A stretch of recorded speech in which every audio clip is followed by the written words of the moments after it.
Hallelujah.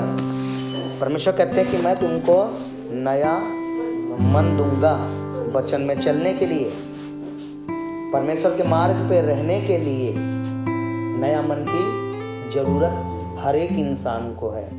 Hallelujah. जब तक नया मन नहीं होगा तब तक चाल चलन नहीं बदलेगा। चाल चलन तभी बदलता है जब मन नया होता है। इसलिए प्रभु कहता है मैं तुमको नया मन दूंगा। हालेलुया। जब मन नया हो जाएगा तो क्या हो जाएगा? पुराना में हमारा जाने का इच्छा नहीं होगा। आप देखिए, जब कुछ भी आप नया लेकर आते हैं आप उसका कितना ख्याल रखते हैं। देखो, पुराना मन जब हमारा था, जैसे आप अपने कपड़े को ले लो, पुराने कपड़े पहन रखे हो तो कहीं मर्जी बैठ सकते हो, हाँ है ना, नीचे भी बैठ सकते हो एक बारी, हाँ। हालेलुया। परंतु जो कोई नया मन पा जाता है तो वो हर जगह नहीं बैठ सकता, क्योंकि नया है ना। नई बाइक लेते तो कैसे कपड़ा मारते हैं, हाँ। नया कपड़ा पहन लेते तो कैसे, हाँ, कुर्सी पे कपड़ा मार करके फिर बैठते हैं। उसी तरह से जिन लोगों का मन नया हो जाता है उनका ही मन हर जगह नहीं भागता। जिनका पुराना मन है पुरानी ही आदत रहेगी, फिर पुराने संबंध रहेंगे, पुराने दोस्त रहेंगे, पुराने संबंध रहेंगे, पुराने सब रिश्ते, क्योंकि मन बना रखा था पहले से, जो संबंध उसको हटा नहीं सकता। चाहे कितने भी गंदे रिश्ते हों, कितने भी गंदी जगह हो, कितने भी गंदे मित्र हों, आपका मन उनमें जाने का करेगा। परंतु एक बार जब आपका मन नया हो जाता है फिर आप उन दोस्तों में जाके नहीं बैठने का जी करेगा, क्योंकि अब आपका नया मन और उनका पुराना मन, दोनों का मन अलग अलग है, दोनों का रास्ता अलग अलग है, दोनों की मंजिल अलग अलग है, दोनों का जाने का जगह अलग अलग है। एक जो नया मन पाया है वो स्वर्ग में जाएगा, एक जिसके पास पुराना मन है वो नरक में जाएगा। स्वर्ग में जाना है तो मन का नया होना जरूरी है, और वो मन को नया परमेश्वर का वचन करता है, परमेश्वर करते हैं। नया मन परमेश्वर हमें प्रदान करते हैं। हालेलुया। और पुराने जगह पे जाने के लिए पुराने मन में चलते रहो, पुराने सारे दोस्तों से मिलते रहो, पुराने सारे रिश्तों को बढ़ाते रहो, और एक दिन वहाँ उन्हीं लोगों के साथ में अधलोक में उतर जाओ। परंतु जिन्हें स्वर्ग में जाना है, अनंत जीवन पाना है, उनको पहले परमेश्वर नया मन देता है, क्योंकि नया मन हो जाएगा तब आपके भीतर से इच्छाएं नहीं होगी उन जगहों पर जाने की जहां पर आपको गंदा होने का खतरा महसूस होता है। एक बच्चा होता है, देखिए छोटा बच्चा होता है, उसको नया कपड़ा पहना दिया जाता है तो वह संभाल नहीं पाता। आप कितने बार देखते हैं वो खाते हुए अपनी चीज गिरा लेते हैं, दाग लगा लेते हैं, है ना, कहीं भी जाके बैठ जाते हैं, है ना।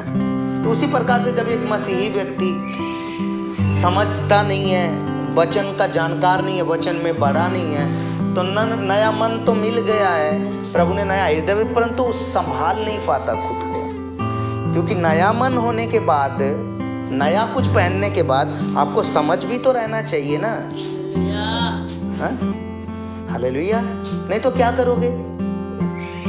हाँ, नया मम्मी ने पहनाया, पापा ने नया पहनाया और जाके मिट्टी में लौट गए। इसलिए हमें नया मन मिला है तो देखना है कि ये फिर पुराने संबंध में क्यों है, पुराने रिश्ते में क्यों है। कहीं ऐसा तो नहीं कि अभी तक नया मन हुआ ही नहीं। हालेलुया। हाँ, और मन में वही पुरानी गालियाँ निकल रही है, वही पुरानी बद्दुआएं निकल रही है, तो कहाँ नया मन हुआ है? हाँ, कुछ नया हो जाएगा तो उसमें पुरानी चीजें तो नहीं रहेंगी ना। हाँ, उनमें पुरानी, जब आपका मन ही नया हो गया तो आपके अंदर नई नई बातें आएंगी। नई बातें क्या आएगी? देखिए, पुराने मन में क्या आता था, है ना, बदमाशी। पुराने मन में क्या आता था? धमकी। पुराने मन में क्या आता था? तुझे देख लूँगा। पुराने मन में क्या आता था? ना, मैं ही जो हूँ सो हूँ। नए मन में क्या आता है? परमेश्वर का अभिषेक। नए मन में क्या आता है? क्षमा। नए मन में क्या आती है? दया। नए मन में क्या आता है? परमेश्वर का प्रेम। नए मन में क्या आता है?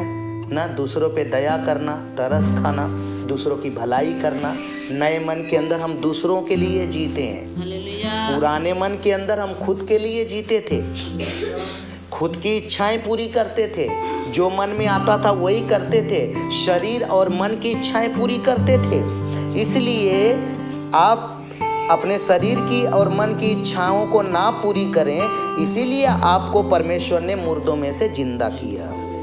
हालेलुया। आपको पहले जिलाया, है ना, उसके बाद आपको क्या किया? नया मन दिया। इफिसियों की किताब के अंदर लिखा हुआ है, इफिसियों 2:1 में लिखा है, उसने तुम में जिलाया जो अपने अपराध और पापों में मरे हुए थे। तो मरा हुआ व्यक्ति को ये पहचान नहीं होता है मैंने क्या पहना है ना। आप जिंदा हो तो आपको पता चलता आपने क्या पहना है और क्या पहनना चाहिए, क्या नहीं पहनना चाहिए, क्योंकि उसमें आप डिसाइड करते हो, ठीक है। और जो मरा हुआ है उसके लिए दूसरे डिसाइड करते हैं, परंतु जो जिंदा हो जाता है, मुर्दों में से जिंदा हो जाता है, वो परमेश्वर के लिए जिंदा होता है, वो परमेश्वर को खुश करने के लिए जिंदा होता है, वो परमेश्वर की मर्जी के लिए जिंदा होता है। हालेलुया। तो जो जिलाया गया है दुनिया की इच्छा पे नहीं चलेगा।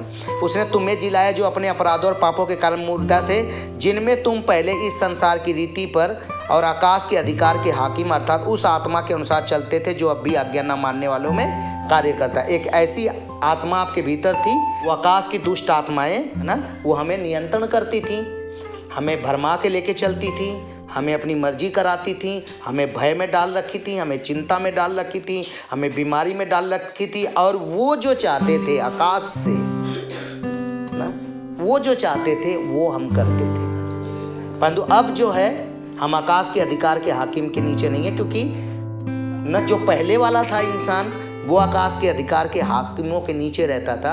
अब हम राजाओं के राजा, प्रभुओं का प्रभु, सर्वशक्तिमान परमेश्वर के अधीनता में है, ठीक है।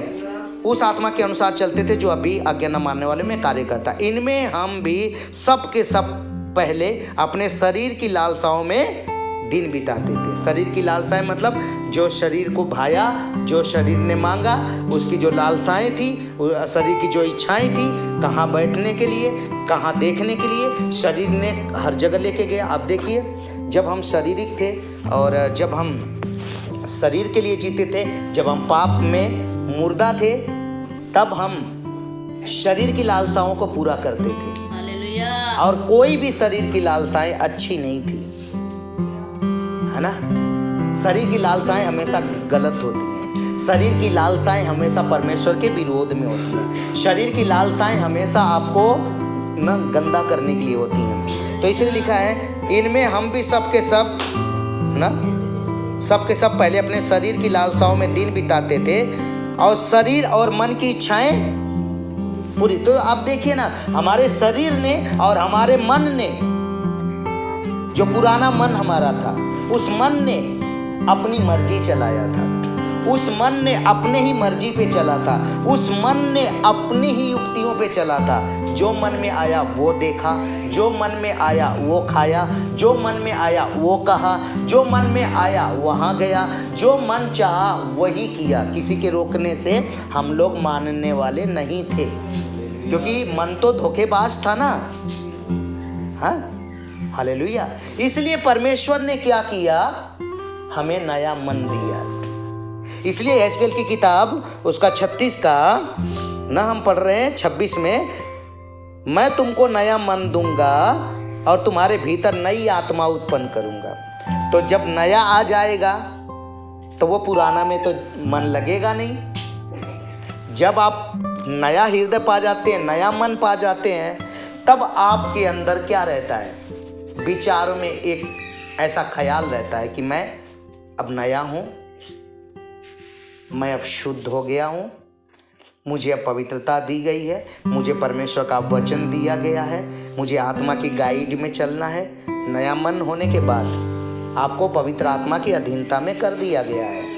आपको पवित्र आत्मा की सहायता दे दिया गया है। किस लिए? कि आप फिर से गंदा ना हो जाएं।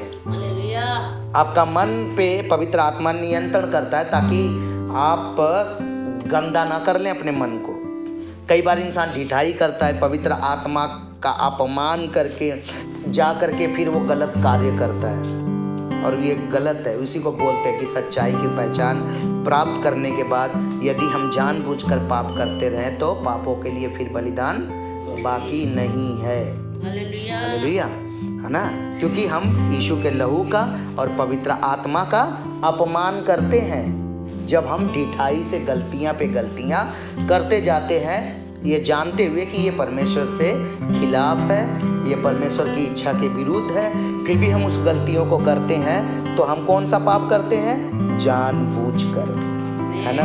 आप पहले नहीं जानते थे, आपको क्षमा कर दिया गया है, आपकी गलतियों को माफ कर दिया गया है ना? परंतु अब आप जानते हैं, इसलिए आपको अब गलती नहीं करना चाहिए। हालेलुया, आपको अब अपने पापों में नहीं रहना चाहिए।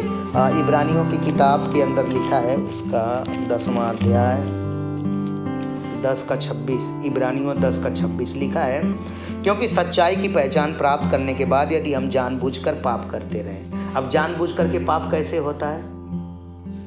पवित्र आत्मा का अनदेखा करना, पवित्र आत्मा की आवाज को ना सुनना। हालेलुया, आज के मसीही गलती तब करते हैं जब वो पवित्र आत्मा की आवाज सुनना बंद कर देते हैं ना।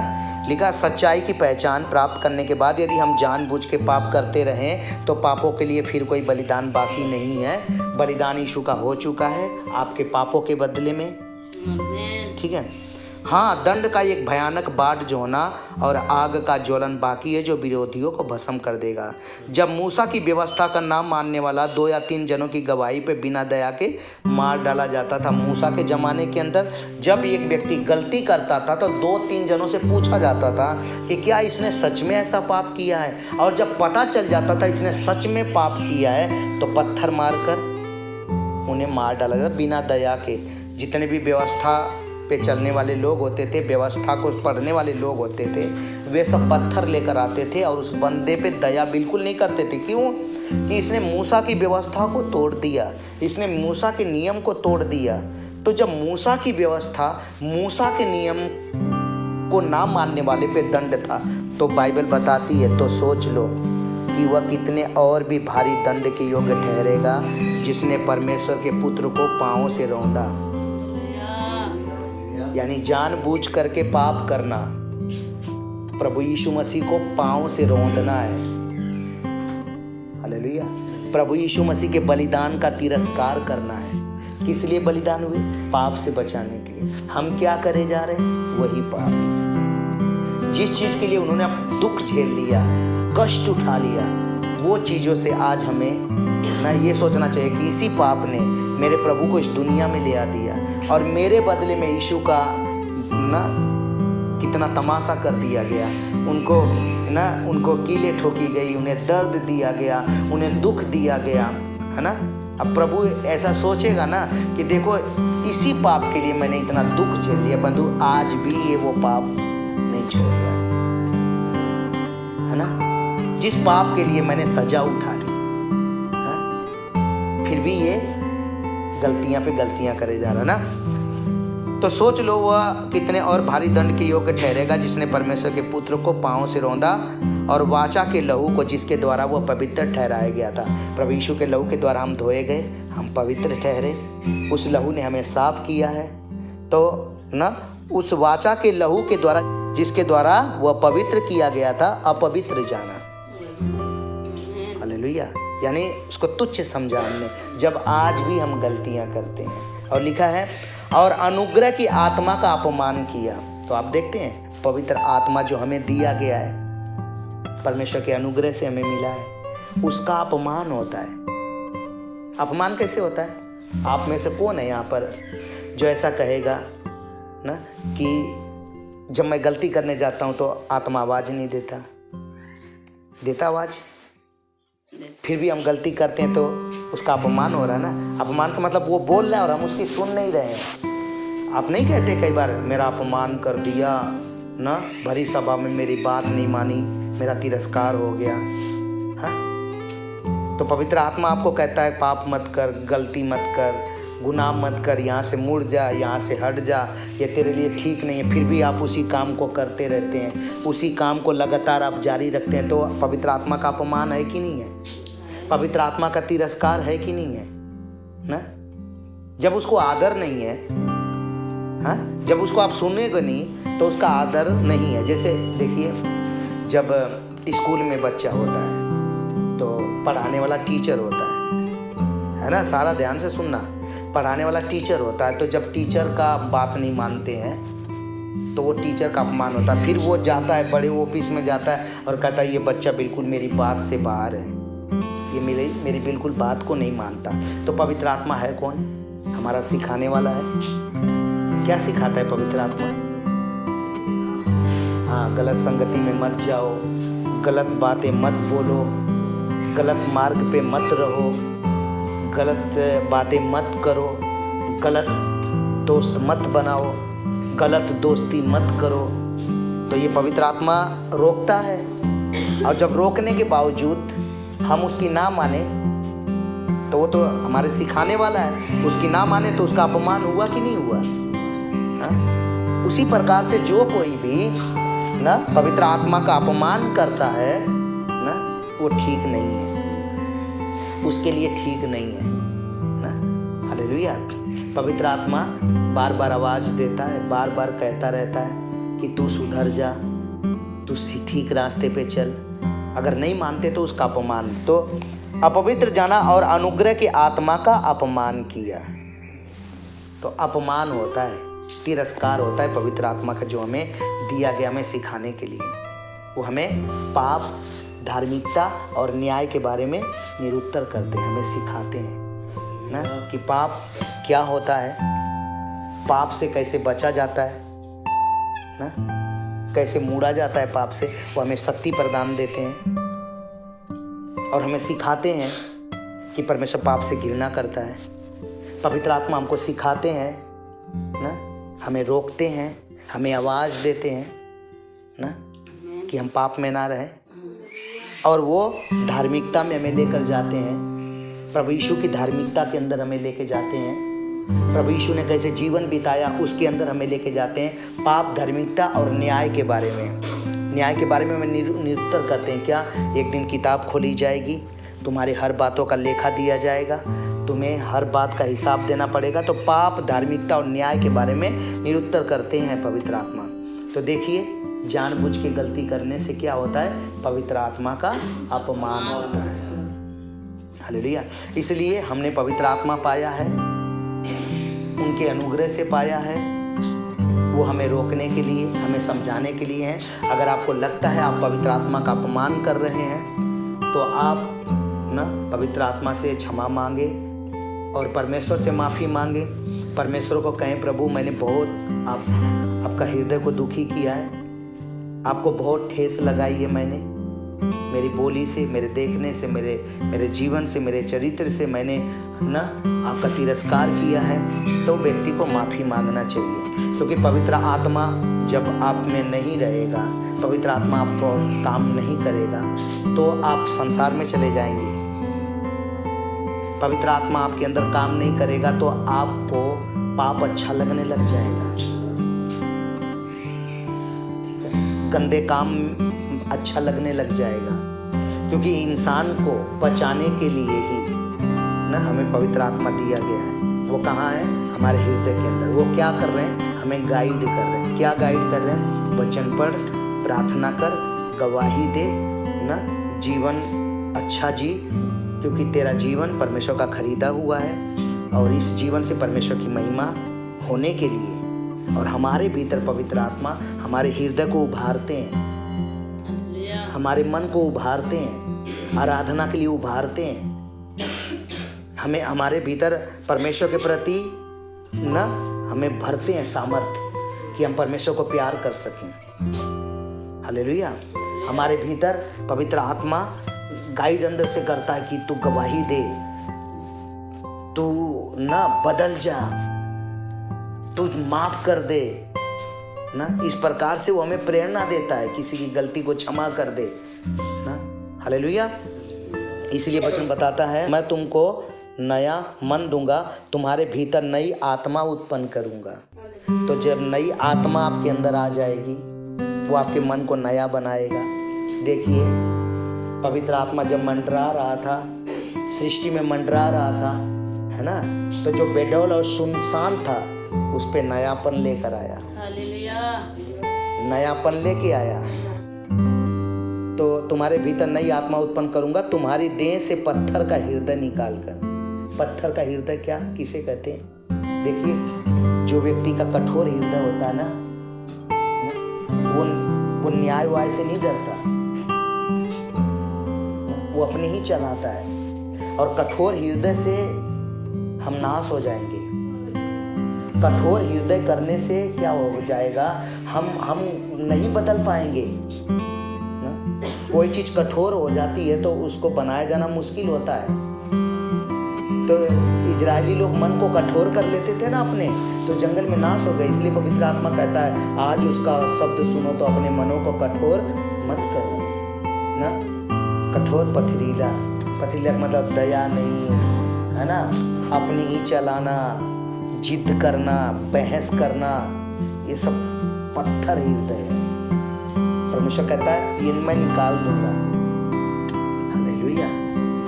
और तुमको मांस का हृदय दूंगा। मांस का हृदय होगा ना, तो क्या होगा, तुझे क्या होगा, नम्रताई आएगी, हाँ, प्रेम बहेगा तेरे अंदर से, शांति उमड़ेगी।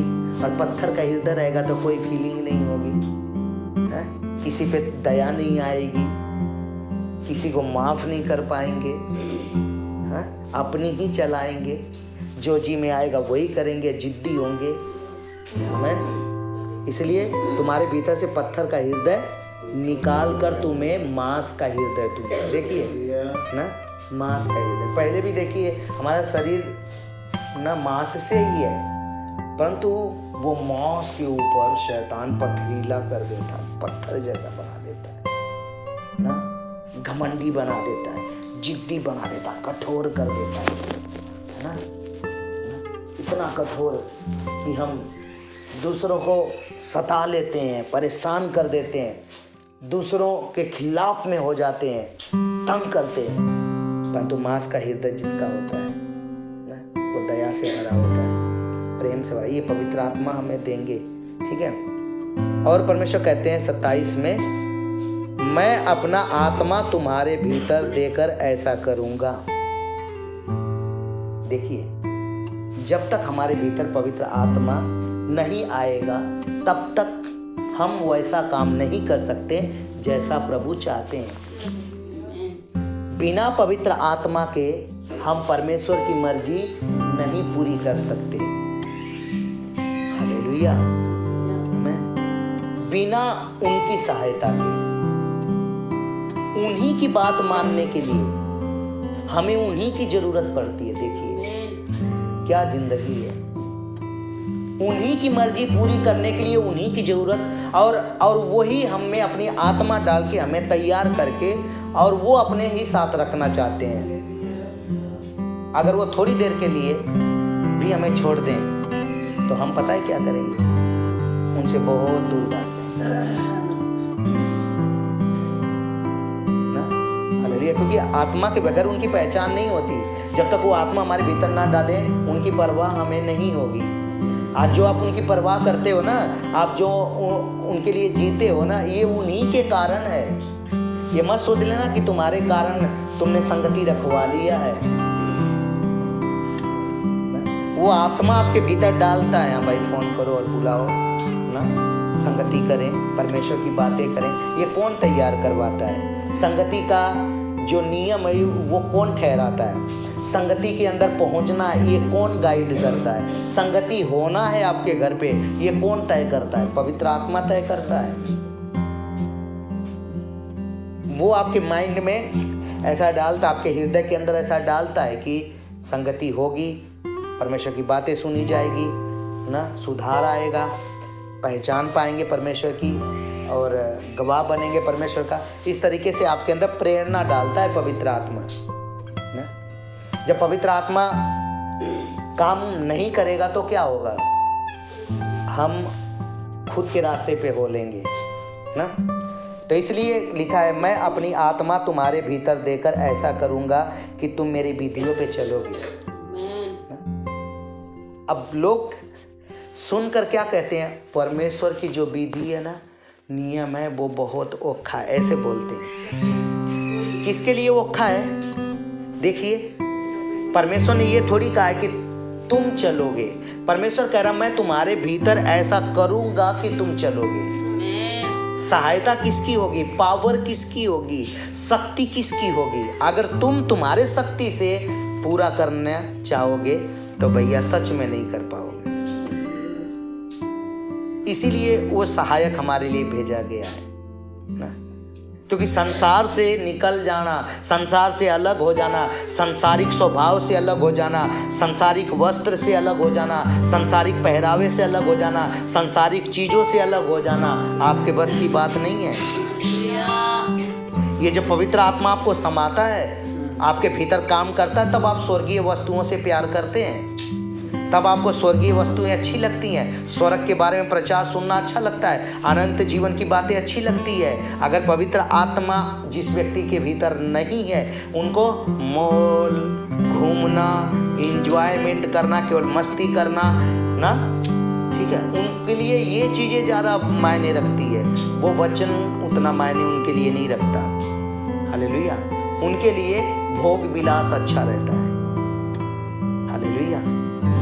पवित्र आत्मा देकर तुम्हारे भीतर ऐसा करूंगा कि तुम मेरी विधियों पे चलोगे। तो ऐसा मैं करूंगा, परमेश्वर कहता है आत्मा देकर तुम्हारे भीतर ऐसा मैं करूंगा कि तुम्हारे से नहीं होगा। मैं करूंगा तुम्हारे भीतर अपनी आत्मा देकर। और जब वो अपनी आत्मा डाल देता है, वो हमें उठाता है प्रार्थना करने के लिए। पवित्र आत्मा हमारे भीतर से आवाज देता है, बाइबल उठाने के लिए शक्ति देता है। बाइबल जो है वो आत्मा में लिखा हुआ वचन है, शरीर में रहोगे तो उठाने का जी नहीं करेगा। इसलिए हमें कहना चाहिए कि आत्मा से और मुझे भरिए और भरिए, क्योंकि आत्मा एक सामर्थ है, आत्मा एक शक्ति है, आत्मा पावर है।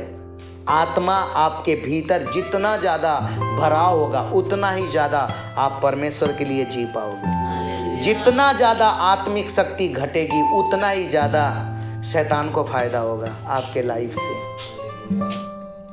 हालेलुया। शैतान आपको वहाँ बैठा पाएगा जहाँ नहीं बैठना चाहिए। शैतान आपको वो चीज़ें दिखा पाएगा जो नहीं देखना चाहिए। शैतान आपको खींच पाएगा ना जब आपके पास शक्ति नहीं रहेगी। इसलिए पवित्र आत्मा सामर्थ है, पवित्र आत्मा ऊर्जा है, पवित्र आत्मा पावर है, पवित्र आत्मा की आवाज़ जो सुनने लग जाता है। और जिसे पवित्र आत्मा ना के पीछे लगना आ जाता है, वो व्यक्ति मसीह के लिए जीवन बिता पाता है। बिना पवित्र आत्मा के, बिना पवित्र आत्मा के, जिस प्रकार से ना ट्रेन होती है बिना ड्राइवर के, वो नहीं चल पाती ना, ठीक है। चाहे कितनी भी अच्छी ट्रेन हो, ड्राइवर, और केवल ड्राइवर ही नहीं, पावर का होना भी जरूरी है।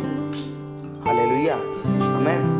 तो इंजन और उसके भीतर तेल ना, या तो जो बिजली से चलने वाली वो करंट, उन्हें सामर्थ्य देती है। उसी प्रकार से जब परमेश्वर का आत्मा हमारे भीतर आता है, हम सामर्थ आती है चलने की। नहीं तो ट्रेन की बस की नहीं है कि थोड़ा भी हिले डुल्ले। जब शक्ति आती है तब वो आगे बढ़ती है। उसी तरह से पवित्र आत्मा शक्ति है, पवित्र आत्मा सामर्थ है, पावर है।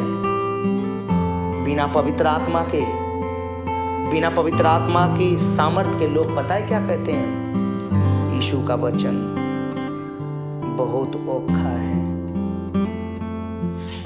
हाँ सकरा है।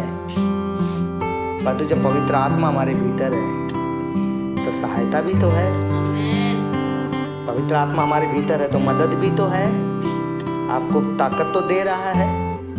उसका सहारा लीजिए, उसकी मदद लीजिए।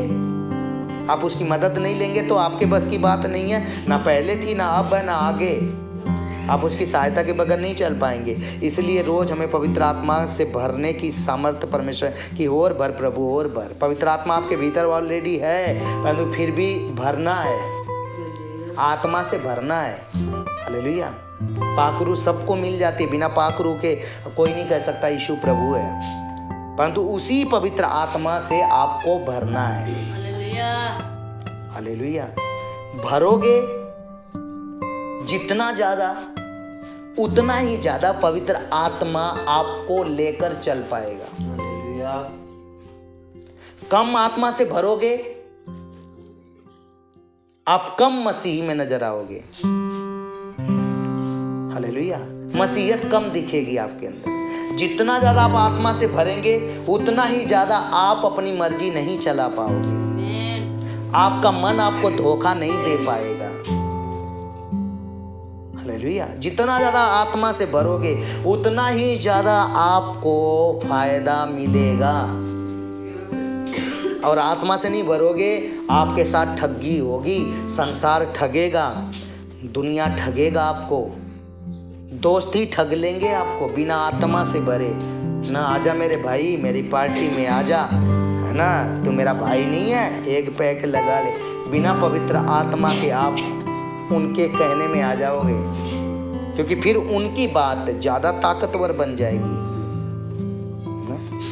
हालेलुया। एक न एक ताकत तो आपको चाहिए, या तो दुनिया का चाहिए, दुनिया के पीछे जाने के लिए, या तो पवित्र आत्मा की ताकत सामर्थ्य चाहिए आपको स्वर्गीय राह पे चलने के लिए। क्योंकि एक शक्ति तो जरूर आपको चलाएगी, या तो नर्क की ताकतें चलाएं, अपनी ओर आपको खींच के ले जाएं, या तो स्वर्ग की ताकत पवित्र आत्मा आपको चलाए और अपनी ओर लेकर जाए। हालेलुया। तो इसलिए जिसका ऊर्जा होगा, जिसकी पावर होगी, जिसकी ताकत होगी, वो खींचेंगे अपनी ओर। अब आप देख लीजिए कि आप किधर जा रहे हैं। आप खुद को जांच लीजिए कि आपका झुकाव किधर है, आप किधर भाग रहे हैं, आप किधर दौड़ रहे हैं। उधर की शक्ति आपको खींच रही है। हालेलुया। आमीन। आप प्रभु की ओर कम जा पा रहे हो, संसार की ओर ज्यादा भाग रहे हो, तो भैया आपके ऊपर संसार हावी है। आपको संसार से ताकत आ रही है दुनिया की ओर ले जाने के लिए। इसलिए आत्मा की ताकत लो, पवित्र आत्मा का शक्ति लो, ताकि वो आपको स्वर्ग की ओर लेकर गाइड करे और आपको स्वर्ग की राह पर लेकर चल पाए। हालेलुया। इसलिए प्रभु का वचन बताता, मैं अपनी आत्मा तुम्हारे भीतर देकर ऐसा करूँगा कि तुम मेरी विधियों पर चलोगे ना। ठीक है। मन में पवित्र आत्मा आपको न गाइड करेगा, मन में ऊर्जा भरेगा, मन में स्वर्गीय दर्शन डालेगा, मन में न स्वर्गीय ख्याल को डालेगा, परमेश्वर की महिमा के बारे में बताएगा, स्वर्गीय विचारों से आपको भरेगा, तब आपको मसीही जीवन जीने का आनंद आएगा। बिना पवित्र आत्मा के लोग ये सारी चीज़ें तो आती नहीं हैं। हाँ, इसलिए संसार में गिर जाते हैं, बार बार संसार के हो जाते हैं। संसार खींच लेता है, 10 दिन चलते हैं फिर संसार खींच लेता। क्यों खींच लेता? क्योंकि ना स्वर्गीय शक्ति हमको चला नहीं पा रही है, क्योंकि हम उसका सहारा ले नहीं रहे हैं, उससे जुड़ाव हमारा बन नहीं पा रहा है। इसलिए प्रभु ने क्या बोला था, तुम में से कौन होगा कि उसका बेटा रोटी मांगे तो पत्थर दे। ये आत्मा की शक्ति के बारे में तो बोला ना, कि अच्छी चीजें क्यों नहीं देगा वो। परमेश्वर की दृष्टि में अच्छी चीज क्या है? तुमने क्या सोचा वो किस चीज को मांगने के बारे में लिखा है वहां पर ना? पवित्र आत्मा। तुम में से कौन है कि तुम्हारा बेटा मछली मांगे तो उसे सांप देगा? जब तुम बुरे होकर अपने बच्चे को अच्छी वस्तुएं देना जानते हो, तो तुम्हारा स्वर्गीय पिता अपने मांगने वालों को पवित्र आत्मा क्यों नहीं देगा? हाँ? तो पवित्र आत्मा का भराव हमें मांगना चाहिए ना, क्योंकि जितना ज्यादा वो आपके भीतर भरेगा पवित्र आत्मा की शक्ति, उतना ही ज्यादा आप परमेश्वर के बल भागोगे, अपने आप भागोगे, अपने आप भागोगे ना। मैं पढ़ रहा था ना, बताते हैं कि जो एलिया था, एलिया के चद्दर में सामर्थ्य थी थी ना सामर्थ, है ना। तो एलीशा 12 जोड़ी बैलों से हल जोत रहा था। एलिया उधर से गया, क्या किया, अपनी चद्दर ऐसे उसके ऊपर ओढ़ा करके आगे बढ़ गया। चद्दर मतलब थोड़ा सा चद्दर की हवा ऐसे लगा के आगे बढ़ गया। इतने में एलीशा उसके पीछे दौड़ने लगे। देखो शक्ति आ गई, पीछे दौड़ने लग गया, भागा पीछे। एलिया को बोला मैं तेरे पीछे आना है। उसने बोला मैंने तेरे साथ क्या किया। तो शक्ति उसको खींच रही थी, मैंने तेरे साथ क्या किया ना। वो कहता है मैं तो तेरे पीछे आऊंगा ना।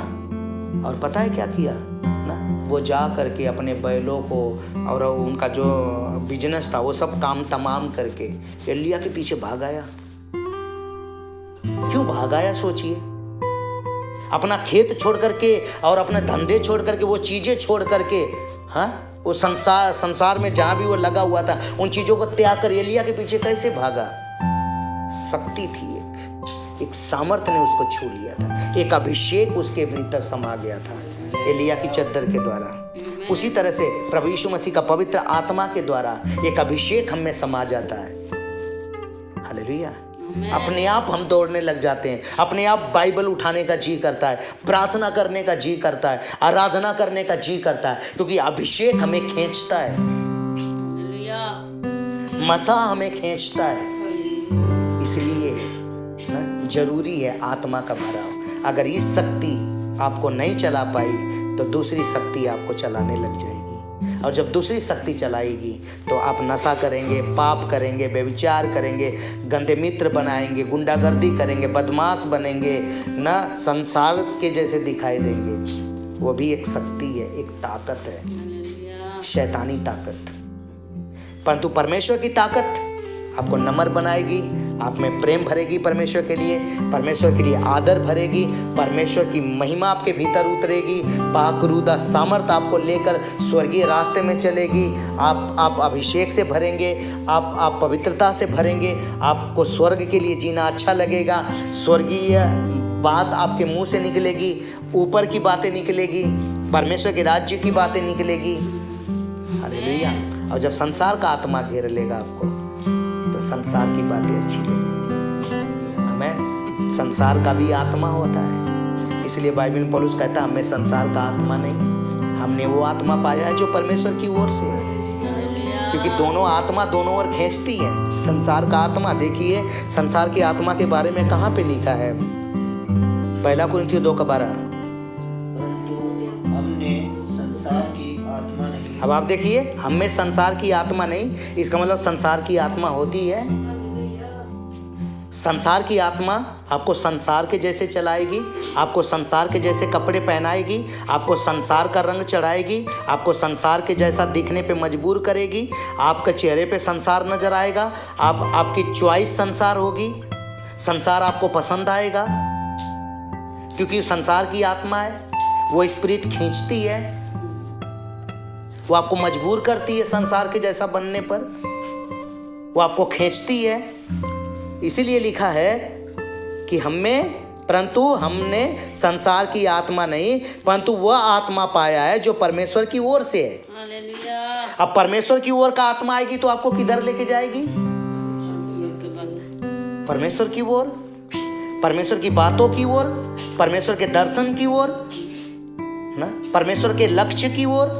आमीन। हालेलुया। आपको स्वर्ग के लिए जीना अच्छा लगेगा, उसका गवाह बनना अच्छा लगेगा।